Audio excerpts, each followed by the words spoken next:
Welcome to Jazz Bar, where the music is smooth and the drinks are even smoother. Today, we're making Espresso Martini. It's like this drink started off at Starbucks and ended up in Vegas. The good thing is that what happened in Vegas didn't actually stay in Vegas this time. This drink was made at Fred's Club in Soho, London, UK, one of the most popular spots at the time. Picture this, 1980s, London. Michael Jackson just dropped his Thriller album, CDs were born, Scarface, Star Wars Return of the Jedi, and Ghostbusters were in theaters. Walkman, VCR, and video games consoles such as Atari and Nintendo became household staples.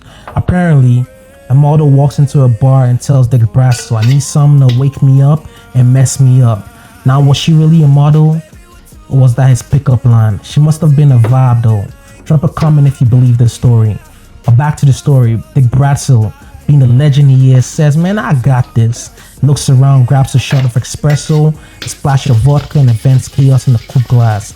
No wonder why he was called the godfather of cocktail revival, because it became an instant classic and has seen massive revivals, especially in the 2000s and again post-pandemic.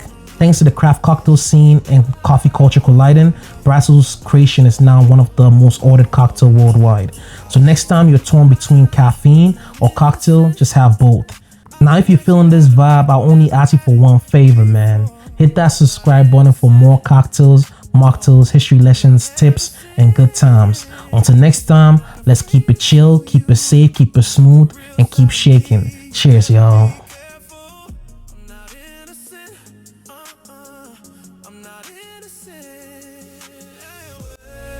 Welcome to the dark side.